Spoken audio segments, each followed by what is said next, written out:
So when you were in WWE in 2006 with the ECW rebrand and you left at the end. That was a terrible departure. So, but fast forward to 2019, it seems like you and Vince are more on the same page. It was a much better experience for you. You talk about it as a better experience. What had changed to make it work in 2019 with you guys when it maybe didn't work in 2006? I would suggest that everything changed between 2006 and 2019. WWE's needs were different. A disruptive, progressive agenda was something that was very much on the table at the moment. If you're looking to disrupt an industry, there's no one better than Paul Heyman to do so. And if you're looking for someone to present new stars, a plethora of new scenarios, a new way to approach the presentation, I'm the right person to tag in. That wasn't the desire in 2006, and that was, in my opinion, the manner in which ECW was always to be presented. And our philosophies clashed. In terms of my relationship with Vince McMahon, I appreciate the fact that you have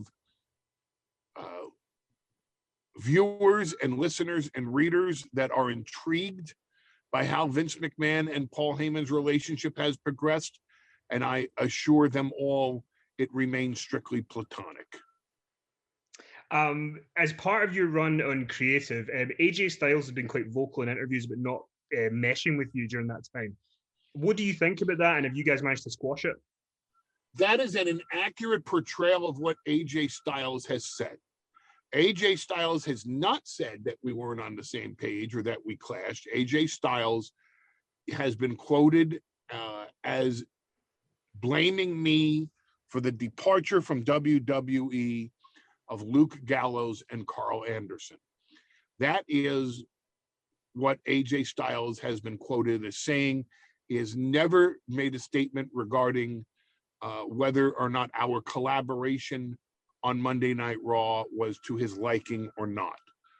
And if he wishes to, I'd be happy to accept whatever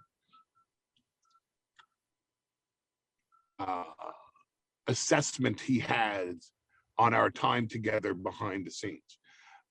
In terms of what AJ Styles said regarding the departure of Luke Gallows and Carl Anderson, I am still of the old school belief that I believe is, that I would suggest is also a new school belief.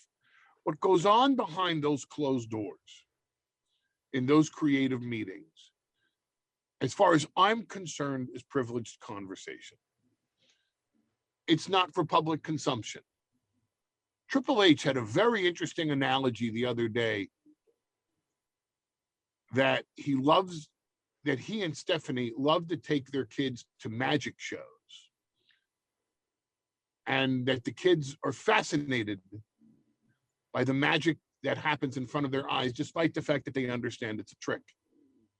And even though you know it's a trick, no one wants to see the wires that lifts the magician up in the air and brings the magician back down. And I really enjoyed that analogy.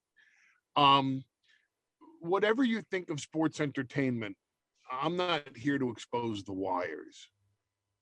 So whatever happened between Gallows and Anderson happened behind the scenes, behind closed doors, in a meeting that I'm not going to expose to the public, because it was an inner sanctum meeting with the chairman of the board, Vincent Kennedy McMahon. And unless Vince wants to talk about it publicly, I'm not going to be the one to expose what happened, why, and what the other conversations were in that meeting.